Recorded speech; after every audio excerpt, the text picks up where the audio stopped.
같이 기도하시겠습니다. 하나님 감사합니다. 날씨가 참 좋은 아침입니다. 저희에게 당연할 수밖에 없다고 느껴지는 매일매일이 사실 하나님의 특별한 간섭하심과 저희를 돌보심이 있다는 것을 감사하는 하루가 되게 하여 주옵소서.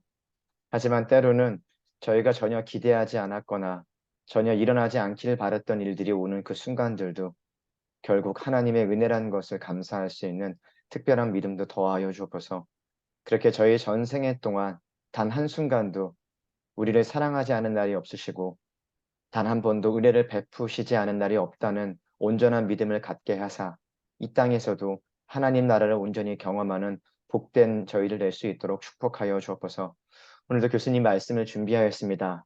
하나님께서 교수님에게 말씀을 입히신 줄 믿고 기대하는 마음으로 이 자리에 앉았사오니 저희에게 교수님을 통하여 당신의 말씀이 오롯이 전달될 수 있도록 교수님께 성령을 덧입게 하시고 듣는 저희에게도 성령이 임재하게 하셔서 그 말씀을 온전히 이해하고 받아먹고 삶으로 소화낼 수 있는 복된 시간이 될 수 있도록 인도하여 주옵소서. 여러 가지 일정과 사정으로 함께하지 못한 혹은 이 영상으로 예배에 참여하게 될 모든 지체들 또한 축복하셔서 그들에게도 하나님의 심정이 온전히 공유되는 복된 교제의 시간이요 하나님과의 만남의 시간이 될 수 있도록 역사하여 주옵소서. 이 시간 기대하는 마음으로 이 모든 말씀 예수 그리스도의 이름으로 기도드리옵나이다. 아멘, 아멘. 예, 감사합니다. 오늘 말씀은 사도행전 27장 9절에서 11절, 그 다음에 20절에서 26절 우리 두 부분을 읽고 말씀 나누기를 원하는데 우리 9절에서 11절까지는 은영자매님이 좀 읽어주시고 20절에서 26절은 화면에 보이니까 우리 샤니아 자매님이 좀 읽어주시면 좋겠습니다. 우리 9절서부터 11절 은영자매님이 좀 먼저 읽어주시죠. 여러 날이 걸려 금식하는 절기가 이미 지났으므로 항해하기가 위태한지라 바울이 그들을 권하여 말하되 여러분이여 내가 보니 이번 항해가 화물과 배만 아니라 우리 생명에도 타격과 많은 손해를 끼치리라 하되 백부장이 선장과 선주의 말을 바울의 말보다 더 믿더라. 예, 20절서부터 26절까지 우리 샤니아 자매님이 읽어주시겠습니다. 여러 날 동안 해도 별도 보이지 아니하고 큰 풍랑이 그대로 있음에 구원의 여망마저 없어졌더라.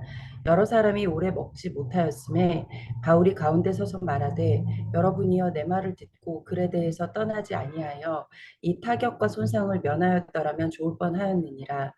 내가 너희를 권하노니 이제는 안심하라. 너희 중 아무도 생명에는 아무런 손상이 없겠고 오직 배뿐이리라. 내가 속한 바 곧 내가 섬기는 하나님의 사자가 어젯밤에 내 곁에 서서 말하되 바울아 두려워하지 말라. 내가 가이사 앞에 서야 하겠고 또 하나님께서 너와 함께 항해하는 자를 다 내게 주셨다 하였으니 그러므로 여러분이여 안심하라.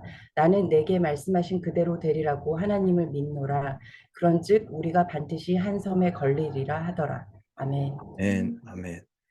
예, 감사합니다. 제가 지난주는 우리 하심 리더 박주영 자매 결혼식에 가느라고 참여하지 못했는데 나중에 그 영상을 보니까 우리 은혜의 예배가 됐을 줄로 믿습니다. 오늘 이 말씀의 제목은 생명의 은인입니다. 생명의 은인. 생명의 은인이란 제목으로 오늘 사도행전 27장 조금 전에 읽은 말씀을 나누기를 원하는데 이 오늘 말씀은 그 백부장 율리오죠. 백부장 율리오가 바울을 가이사 앞에서 재판받게 하기 위해서 로마로 호송을 합니다. 그 호송하는 과정에서 이제 벌어진 일이 오늘 일이죠.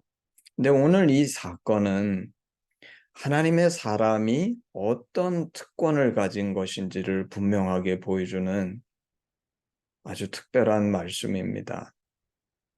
그래서 오늘 이 말씀을 보면서 하나님의 사람의 특권이 도대체 무엇인가 우리는 이것에 대해서 한번 고찰해 보기를 원합니다. 오늘 본문에 보면 바울은 이제 로마에 가기 전에 거의 마지막 항해죠. 사실 이 당시만 해도 요새는 뭐 비행기 타고 가니까 너무나 쉽게 갈 수 있죠. 근데 이 당시는 배지만 이 지중해에서 배를 타고 가는 것인데 그 예루살렘에서 쪽에서 떠나서 지중해, 이스라엘도 그 지중해 옆에 있잖아요. 로마로 가려 그러면 지중해를 이용해서 가야 되는데 이때는 동력이 없는 바람을 아, 따라서 가는 배니까 범선이니까 바람이 잘 불어줘야지만 갈 수가 있습니다. 만약에 바람이 맞는 방향으로 불지 않는다 그러면 갈 수 없는 거죠. 근데 오늘 아까 읽었던 그 9절에서 11절 말씀에 보면 바울이 이번 항해 그 마지막 여러 여정을 벌써 항해를 여러 날 해서 여기까지 왔는데 그 마지막 항해의 위험성을 경고하면서 그 미항이라는 항구에 머물기를 권면하지요. 근데 이제 백부장 율리오는 선장과 선주의 말을 듣습니다. 선장과 선주의 말이 어떤 말입니까? 전문가의 말이죠. 왜냐하면 이 선장과 선주라는 사람은 이 지중해를 수도 없이 아마 여행했을, 그렇게 범선을 운행했을 사람들이니까 그 사람들 말을 더 믿지요. 그래서 미항은 아마 이때가 겨울철이었던 것 같습니다. 겨울에 지내기에 불편하니까 크레테죠. 지금의 크레테, 한국말로는 베닉스라 그러는데 영어로는 피닉스입니다. PHOENIX, NIV 성경은 그 피닉스에 가서 겨울을 나기를 원했던 거죠. 아마 이 미항이라는 곳이 작고 겨울을 지내기에 굉장히 불편한 여러 가지 여건이 좋지 않았던 항구였던 것 같습니다. 그런데 그 여행에서 이제 오늘 이런 어려움을 겪게 되는 거죠. 사실 오늘날에도 저희가 보게 되면 이런 일이 자주 발생하죠. 세상은 전문가의 생각, 여기서는 선장과 선주죠. 그 전문가의 생각을 쫓아서 우리는 결정을 하고 행동을 하는 것이지요. 이게 익숙합니다. 그리고 이럴 수밖에 없어요. 근데 만약 기도의 응답이 있다면 비록 그것이 오늘 전문가의 생각과 다를지라도 그것이 더 바른 답인 거죠. 바울이 이런 권면을 했습니다. 근데 이 권면을 듣지 않고 백부장 율리오는 선장과 선주의 말을 듣고 오늘 배를 타고 이 배가 미항에서 출항해가지고 유라굴로라는 광풍을 만나죠. 이거는 큰 폭풍과 같은 그 바람인데 아까 말한 크레테 섬의 그 높은 산맥에서 부는 험한 바람인 것 같습니다.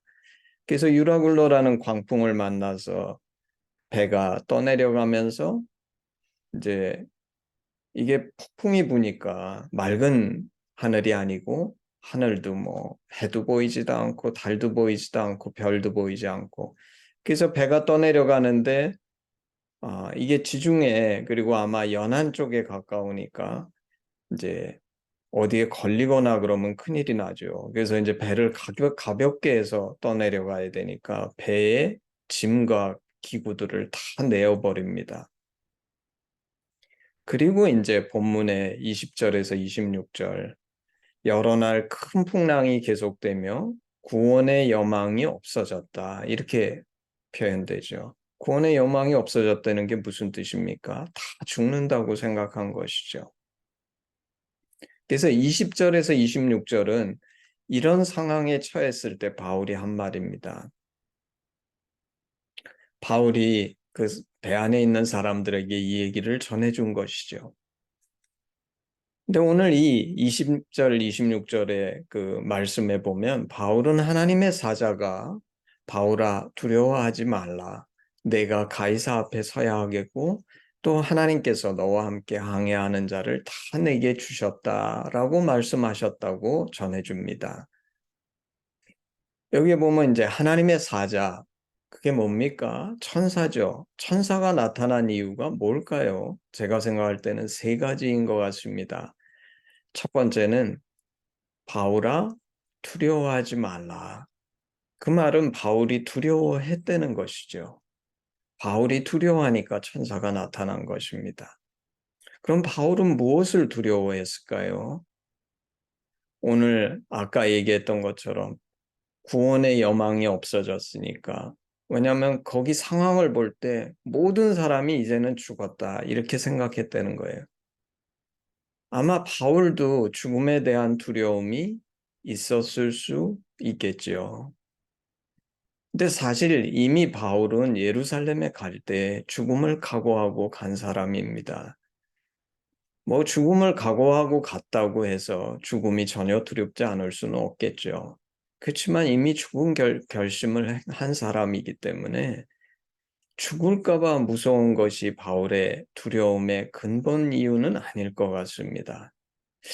바울이 무엇을 두려워했을까? 그 뒤의 말씀을 생각해 볼 때 아마 바울은 자신의 소명을 다 이루지 못하고 그래서 가이사 앞에 서지 못하고 자기가 죽을까 봐 두려워한 것이 아닐까. 내가 정말 그게 바울의 소원이었죠. 바울이 아시아와 그리스에서 복음을 전하면서 내가 로마에도 가서 로마에 복음 전하고 싶다는 소원이 있었는데 하나님께서 그 소명을 주신 것이죠. 근데 내가 이 소명을 다 이루지 못하고 죽는다는 것에 대한 두려움이 있지 않았을까? 어떻게 보면 우리 인간은 참 부족합니다. 제한적이에요. 바울은 정말 사도 중에 사도인데 그에게도 두려움이 있었다는 거예요.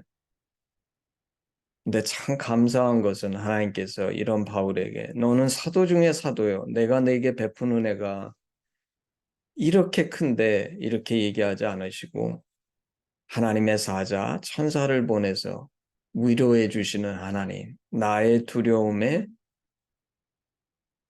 응답해 주시는 하나님. 이분이 우리의 하나님이신 거죠.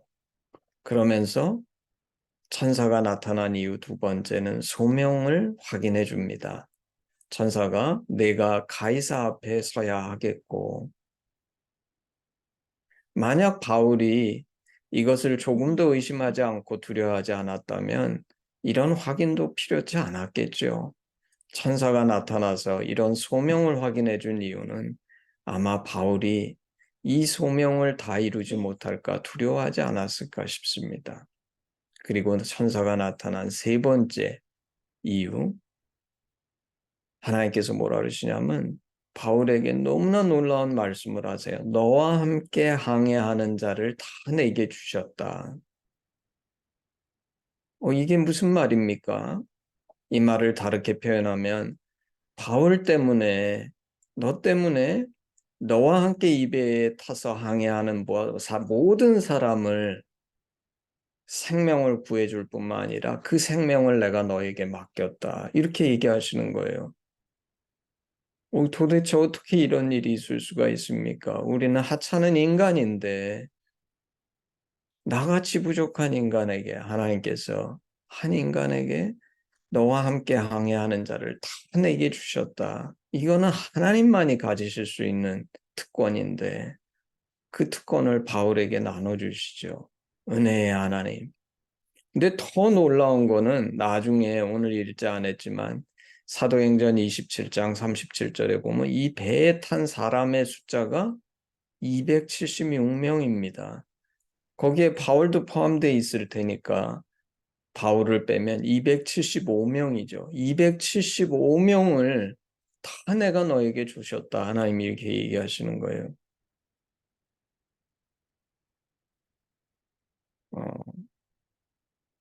사실 이제 저는 주변에 이제 의사로서 일하는 사람들을 보는데 그 사람들이 그렇게 소명을 가지고 일하는 사람들은 이유가 뭡니까? 그 한 생명이라도 좀 구하고 싶어서 그 한 생명이 너무나 소중하기 때문에 근데 오늘 하나님께서는 너무나 놀라운 얘기를 하시는데 275명, 너를 포함해서 276명의 생명을 내가 다 내게 주었다. 이렇게 얘기하시는 거예요.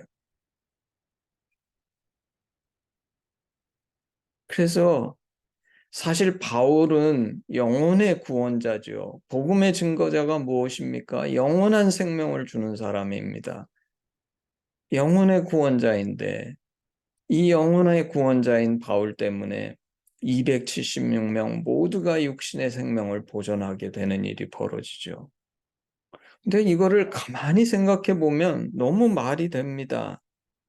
왜냐하면 영원한 생명을 줄 수 있는 사람이 잠시 잠깐 이 땅을 살다가 없어지는 제한적인 생명을 구할 수 있다는 것은 어쩌면 너무나 당연한 일일지도 모르겠어요. 그렇지만 우리의 상식에 비춰서 생각해 볼 때 이건 너무나 놀라운 일입니다. 요사이 저는 이제 제 기도 속에 아픈 사람들의 위한 기도가 점점 늘어가요. 왜냐하면 이 사람도 아프다, 저 사람도 아프다. 어떤 사람은 그냥 아픈 것이지만 그 중에 어떤 사람은 정말 죽느냐 사느냐를 놓고서 기도해야 되는 사람도 있습니다.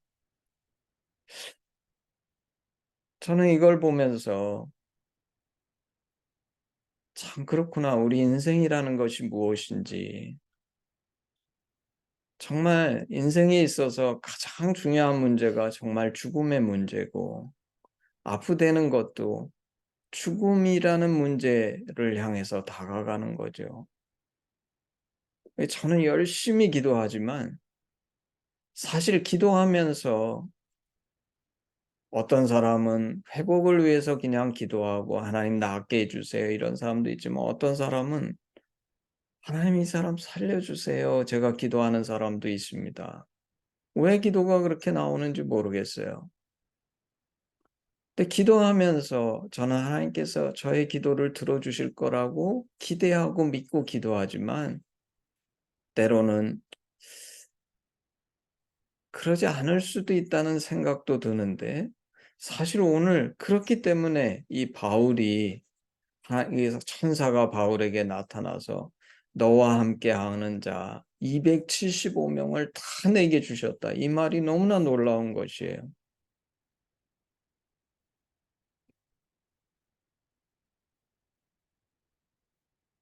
생각해 보면 아마 바울은 이 여정의 배가 떠날 때부터 왜냐하면 아까 우리가 말씀에 읽은 것처럼 바울은 금식하는 시절이 지나서 아마 기도 중에 이걸 깨달은 것 같아요. 금식하는 시절이 지나서 지금 떠나면 위험하다. 그 위험한 줄 알면 당연히죠. 이건 우리 믿는 사람은 하나님께 분명히 기도했을 겁니다. 자신과 그 배의 여정 함께 탄 사람들을 위해 기도하지 않았겠어요? 네, 하나님은 놀랍게도 이 바울의 기도를 들으시고 바울 때문에 이들을 모두 살려주신 것이죠. 오늘 제목에 얘기한 것처럼 생명의 은인이 누굽니까? 사도 바울이죠. 어떤 분들은 제가 보낸 이 말씀의 제목을 보면서 생명의 은인, 그러니까 예수님 이렇게 생각했을지 모르겠어요. 물론이죠. 예수님은 우리의 생명의 은인이세요. 당연히 예수님은 우리의 생명의 은인이신데 우리 믿는 자는 이 사도 바울처럼 내가 생명의 은인이 될 수 있다는 것이죠. 성경에는 이런 예화가 많이 있습니다. 예를 들면 구약에도 우리 창세기 하심 훈련하면 아브라함을 기억하셔서 하나님께서 롯에게 은혜를 베푸시죠. 아브라함 때문에 그 일을 행하셨다는 거예요. 이런 것들을 보면 의인의 삶은 자신이 누리는 유익도 있지만 주변에 많은 은혜를 베푸는 것 같습니다. 바울의 삶을 볼 때 사실 우리는 내가 잘 믿고 내가 하나님의 사람이 되면 내가 그 복을 누리기를 많이 기대하는데 바울의 삶을 보면 바울이 힘들고 고난 가운데 있을 때 하나님께서 그에게 그 모든 어려움에서 구해 주신 건 아니에요. 오히려 그는 많은 고난과 어려움을 겪습니다. 자신이 세상에서 많이 누리지도 못했어요. 사실 오늘날로 치면 사도 바울처럼 위대한 목회자가 없지요. 교육자가 없습니다. 근데 그는 뭐라 그러냐면 자신의 재물을 써서 자기가 그 모든 사역을 했다. 그렇게 얘기합니다. 별로 받은 게 없는 거죠. 그래서 사실 바울은 누린 게 별로 없는 것 같아요. 그렇지만 그는 그를 통해서 많은 영혼이 생명을 얻고 오늘 말씀처럼 육신의 생명조도 구원을 받은, 그래서 그는 생명의 은인이었고 생명을 구하는 작은 예수가 되었습니다. 지난번에도 한번 제가 읽어드린 게 있는데 고린도후서 11장 23절에서 27절에 보면 제가 한번 읽겠습니다. 그들이 그리스도의 일꾼이냐 정신없는 말을 하거니와 나는 더욱 그러하도다. 내가 수고를 넘치도록 하고 옥에 갇히기도 더 많이 하고 매도 수없이 맞고 여러 번 죽을 뻔하였으니 유대인들에게 40에서 하나 감한 매를 5번 맞았으며 3번 태장으로 맞고 1번 돌로 맞고 3번 파선하고 일주야를 깊은 바다에서 지냈으며 여러 번 여행하면서 강의 위험과 강도의 위험과 동족의 위험과 이방인의 위험과 시내의 위험과 광야의 위험과 바다의 위험과 거짓 형제 중의 위험을 당하고 또 수고하며 애쓰고 여러 번 자지 못하고 줄이며 목마르고 여러 번 굶고 춥고 헐벗었노라. 오늘 말씀에서도 우리가 보는 것처럼 하나님은 사실 그 풍랑을 만나서 많은 사람이 죽을 수 있는 그 상황 속에서도 그들을 다 구원하실 수 있는 하나님이시라면, 정말 하나님이 하시려고 하셨다면 사도 바울이 이런 고생 안 하게 해주실 수도 있지 않았을까? 당연히 있었겠죠. 그런데 곰곰이 생각해 보면 우리는 이 말씀 속에서 저는 이런 것을 깨닫습니다. 아, 우리는 결과를 자랑할 수 없구나. 왜냐하면 결과는 하나님이 하신 것이기 때문이에요. 사실 결과를 자랑하려면 하나님을 자랑해야 합니다. 내가 자랑할 게 없어요. 근데 우리가 만약에 굳이 자랑을 한다면 우리가 자랑할 것은 바울처럼 자신이 드린 오병이어 뿐인 것 같습니다. 수고하고 고생한 것. 이거는 맞거든요. 내가 수고하고 고생했어요. 이것도 없으면 자랑할 게 없죠. 왜냐하면 결과는 하나님 만드신 거니까. 주님이 우리에게 이런 고난과 수고를 허락하시는 이유는 이것 때문이 아닌가 싶어요. 나중에 우리가 심판대 앞에 천국에 갔을 때 이 자랑을 가진 사람과 아닌 사람밖에 없는 것 같습니다. 세상은 결코 가질 수 없고 누릴 수 없는, 오늘 이 내용을 보면서 우리는 바울과 하나님 사이에 깊은 관계성을 보게 되죠. 하나님의 사람의 특권은 이 세상에서 하나님이 주인이시기 때문에 내가 원하는 것을 내 맘대로 누리는 것이 하나님의 사람의 특권이 아니라 하나님께서 소중하게 여기시는 것, 진짜 중요한 것, 그게 뭡니까? 생명이지요. 이 생명에 액세스할 수 있는 특권이 하나님의 사람의 특권이죠. 오늘 사건은 더불어서 예수께서 세상을 다스리고 계심을 분명하게 보여줍니다. 비록 백부장과 선원들이 바울의 정권면을 따르지 않았고 많은 우여곡절 끝에 결국 죽을 수 있는 큰 환난을 만났지만 이 하나님은 불가능한 것 같은 상황에 개입하셔서 한 영혼도 죽지 않는 그런 놀라운 구원을 주시죠. 하나님의 손은 어떤 상황에서도 짧지 않으세요. 믿는 자에게는 끝이 없는 것입니다. 비록 지나간 잘못이 있었어도, 그릇된 선택이 있었어도, 오늘 내가 하나님께 돌아가면 주님은 합력하여 선을 이루시는 하나님이시죠. 돌이켜보면 저희는 종종 잃어버린 화물과 배로 인해서 가슴 아파합니다. 그렇지만 정말 중요한 것은 잃어버린 화물과 배가 아니라 생명이지요.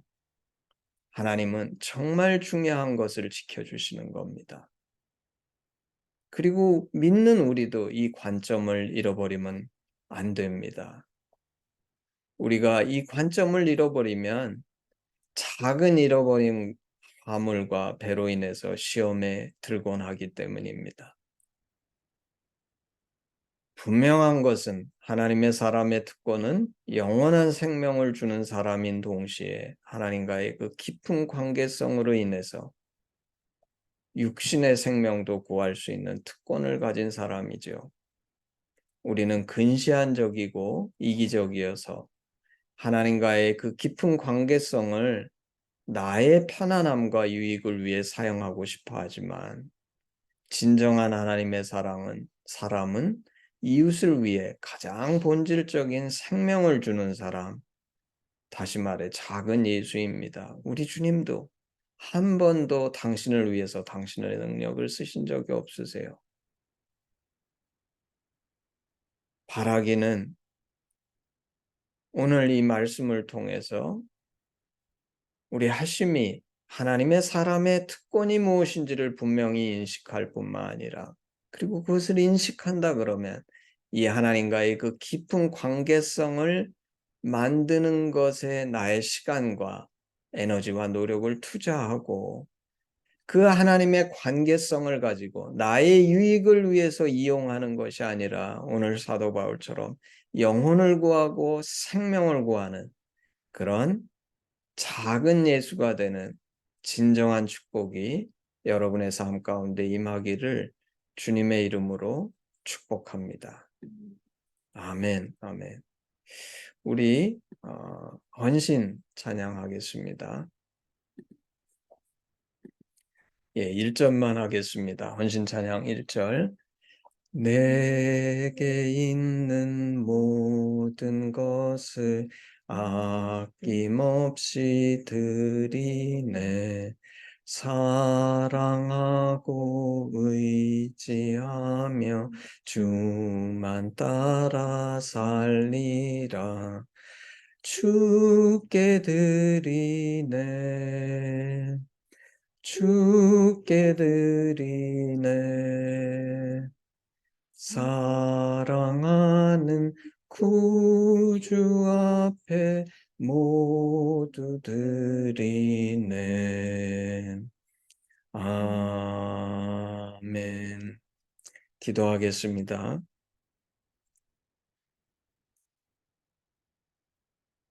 놀라우신 하나님,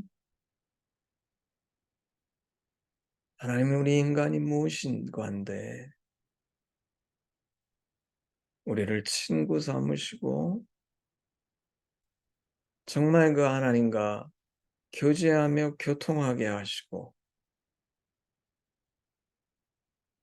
우리에게 사도 바울처럼 소명을 주셔서 이 소명을 완수하기까지는 결코 쉬지 않으시는 하나님,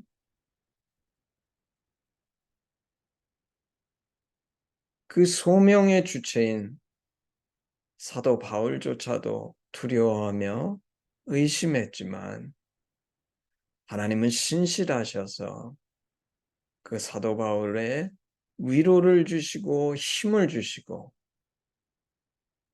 그의 사명을 확인시켜 주실 뿐만 아니라 더 나아가서 사도 바울 때문에 그 배에 탄 그 275명이란 그 엄청난 영혼들을 한 생명도 잃어버리지 않도록 지키신 하나님, 하나님 감사합니다.